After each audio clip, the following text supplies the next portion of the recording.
All right, guys, we are back. Good evening, good morning, or good afternoon. As always, it is so great to see you. Friends, we have another drone-related video today. And if you've never flown a drone before, you might be a little intimidated by it. And while you certainly need to brush up on how to pilot a drone, you need to practice a lot, and you need to learn the basics in about 10 minutes. And well, we're going to try 10 minutes. That is what we're going to be covering today. But before we get to all that, I quickly want to say thank you for dropping by and hanging out here with me today. Your support really means a lot. I appreciate you guys taking the time out of your busy day to spend it here with me. Now, of course, if you have not yet subscribed to the channel, well, I encourage you to do so. We put out multiple videos a week on all kinds of photography-related topics, and man, I would hate for you to miss out on that. Plus, subscribing is just one of those things that you need to do in order to be eligible for those monthly giveaways that we have. With that said, pull up a seat and let's go!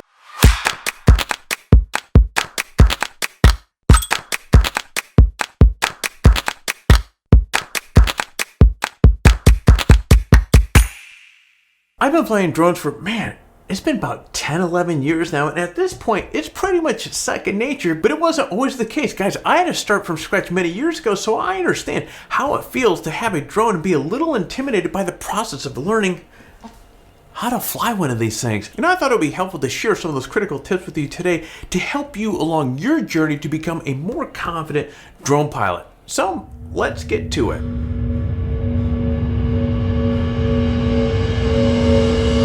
Now, a quick search online, you're going to notice there are dozens of types of drones in all sorts of budgets. The first thing that you really need to do is figure out what is going to be the best drone for your needs. Now, I'm a big fan of the DJI drones, and I've been flying these things for a number of years and currently have 3 of them. The Mini 2, well, actually I have the Mini 2, the Mavic Air 2, and my favorite of all time, the Mavic 2 Pro. Now, I've explained in previous videos, I think the Mavic Air 2 is the best drone for under $1,000. It is an incredible set of features that this thing comes with for being priced at $800. Now, if price is a little steep for you, the Mini 2 is a great option, which I just did a video on that last week. It has tons of features that are really hit above its weight class and make it one of the best beginner drones on the market. And plus, guys, this thing's only $449. Now, I've linked to both of these drones down below, and I also linked to video reviews that I've done on each of these so you can learn a little bit more about them.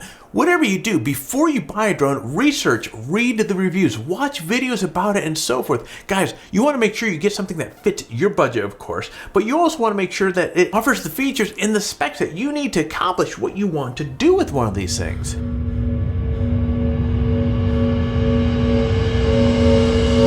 Now, guys, this is super important. According to the Federal Aviation Administration, all drones must be registered except those that weigh 0.55 pounds or less and are flown exclusively under the exception for recreational flyers. Now, the exception for recreational flyers states that recreational flyers fly only for fun, keep their drones below 400 feet in controlled airspace, and seek FAA approval for flying in restricted airspace, among other things. So in other words, if you only fly for fun, you don't have to register your drones as long as it weighs under 0.55 pounds. So because I fly for fun, I don't have to register my DJI Mini 2 because it weighs under 0.55 pounds.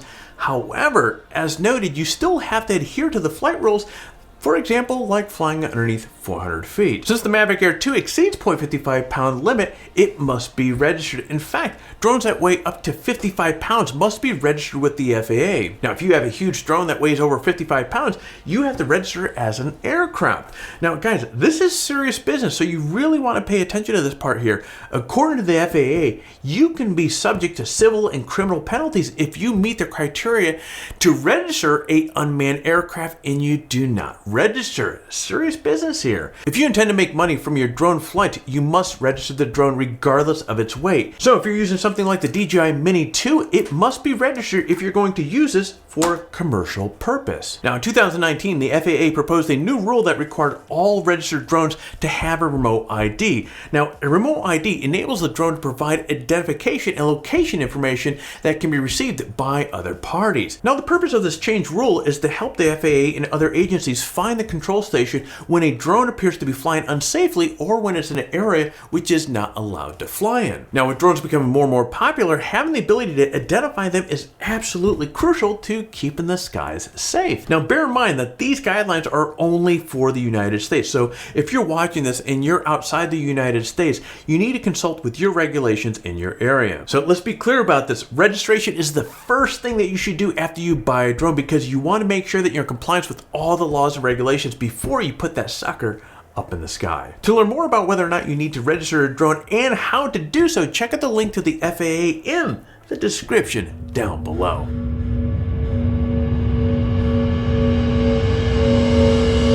Alright, on this one, I have to admit, when I get a new toy, my first instinct is to start playing around with it without reading the owner's manual. But guys, when it comes to drones, man, this is a little different here, which can crash into people or property. It is hugely important to get familiar with all its features and functions before you get that thing up in the air. And let's be real here. I know that reading an owner manual isn't all that fun, but getting familiar with your drone is absolutely critical to flying it safely. Now, alternatively, if you're more of a visual learner, do a YouTube search for your particular drone, and you're going to find all sorts of videos explaining the specs, features, and tips for flying it safely. Beyond that, YouTube has thousands and thousands of general drone-related videos that will teach you just about anything you need to know about flying one of these things up in the skies.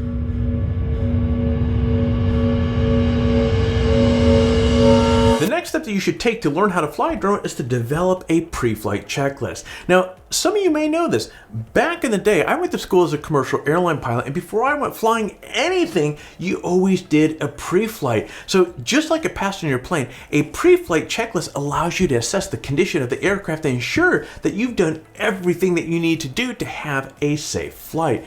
Guys, for a drone, it's really no different, and it could look like something like this. You want to remove the gimbal cover on the front of it here. If I can get that thing to come off there. You know, ensure that all the propellers are on the way that they're supposed to. Make sure that something doesn't look out of place, any major cracks or anything like that. Check to ensure that the battery is in place and secure. Make sure that the remote and the drone are communicating with one another. And last but not least, okay, make sure that the camera's lens is clean. Guys, trust me on this one. You want to find out if there's a problem while the drone is on the ground and in front of you, not when it's in the air and a half mile away from you.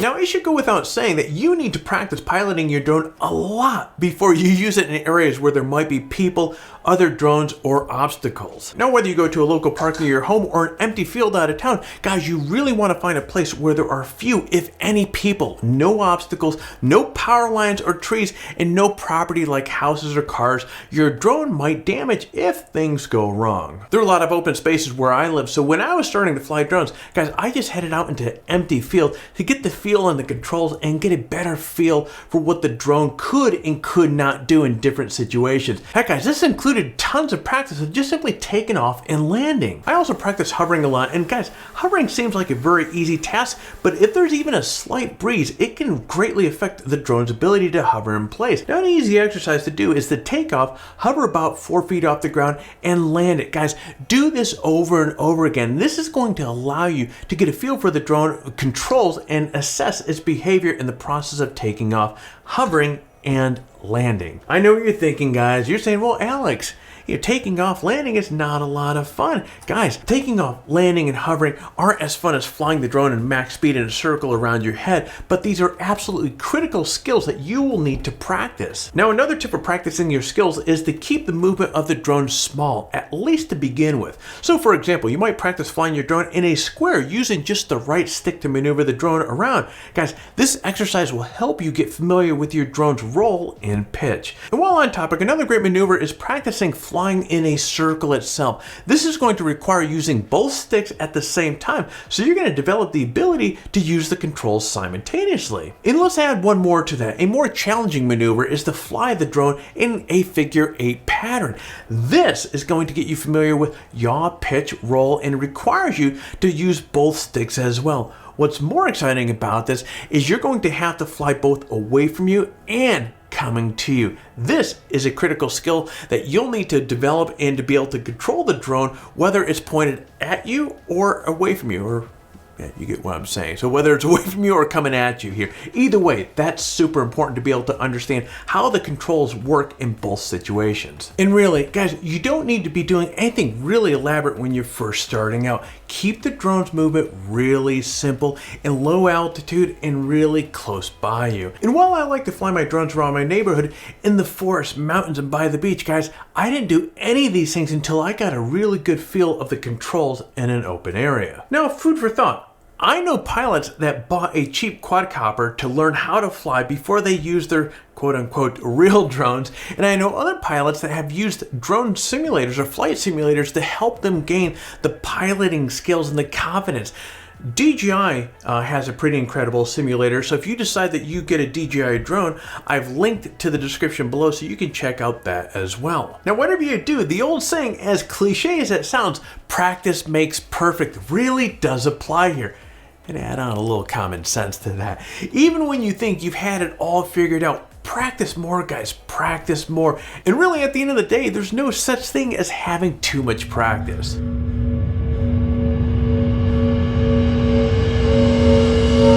Now, there are some challenging situations that you should avoid even when you have the skills to be a confident drone pilot. For example, stay away from things like radio towers, cell phone towers, and other sources of electronic interference, as guys, what will happen here is that could hinder the drone's ability to stay in contact with the remote. Also, avoid flying in really windy situations. Guys, even the top-end drones have limits as to what they can do or the wind speeds that these things can fly in. For example, this one right here, the Mavic 2 Pro, can fly in winds up to 24 miles an hour. Anything above that, you run the risk of your drone being overwhelmed by the wind and crashing. Though many drones have incredible range, for example, the Mavic Air 2 has a range of 6.2 miles, but guys, you really need to keep your drone in sight at all times. And hey, this isn't coming from my recommendations, guys. This is something that the FAA requires. Keep your drone within your visual line of sight or within the visual line of sight of a visual observer who is co-located physically next to and in direct communication with you. And if you want to fly your drone at dark, your drone must have lighting so you can locate the drone in the night sky. If it doesn't have lighting, don't fly at night. Really, it would take me all day to list off all the challenging situations that you might be presented with as a drone pilot. So just practice common sense and put safety first. If you have second thoughts about whether or not you should be flying your drone in a certain situation, guys, likely it's probably not a good idea. Remember, flying a drone is a big responsibility and a privilege.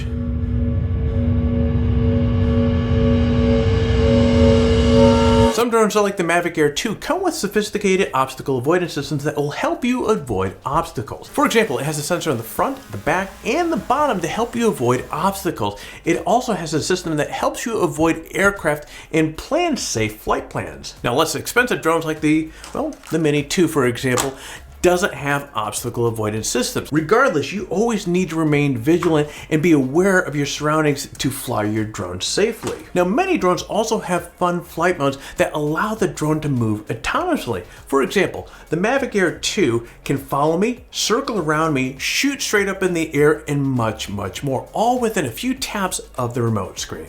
We're on the remote screen. Guys, though this is tempting to pop your drone into an automatic flight mode and go to town, you really need to practice manual controls first. Guys, you really never know when something may go wrong and you need to manually fly the drone.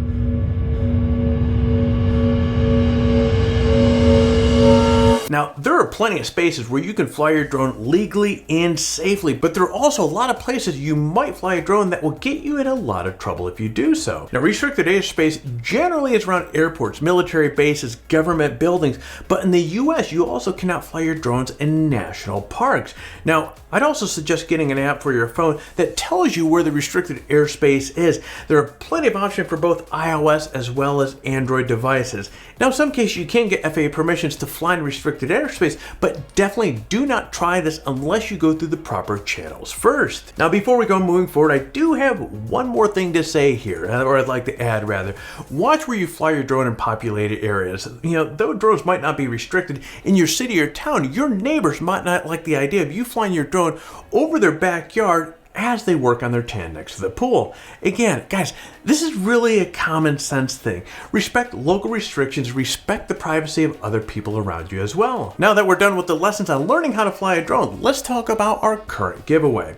We have 3 great prizes up for the grabs this time. We have a ViewSonic 38-inch VP3881 curved monitor, a Peak Design 30L everyday backpack, a f-stop Diode 20 backpack. As always, entering the giveaway is really simple. Step 1, like this video and subscribe to our channel. Step 2, leave a comment below. In fact, the more of our videos that you watch and leave a comment on, the more chances that you have to win. So get watching some of our other videos and leave some comments. Step 3, register on PhotographyTalk and introduce yourself in the forum. Now, if you registered on the site and introduced yourself during one of the last giveaways, you are still eligible to win. But guys, as I keep saying, swing on by, say hello, we would love to see it. And friend, that is it. For complete details on the giveaway, including how to register on PhotographyTalk and how to say hello in the forum, check out the description below. Well, there you go, guys. That was another fun video to put together. Now, it's that time of the video where, of course, I'm going to ask you to do all that YouTube stuff that helps the channel out, but also gives us that feedback that we're putting the right information or the right sort of videos in front of you folks. So, if you were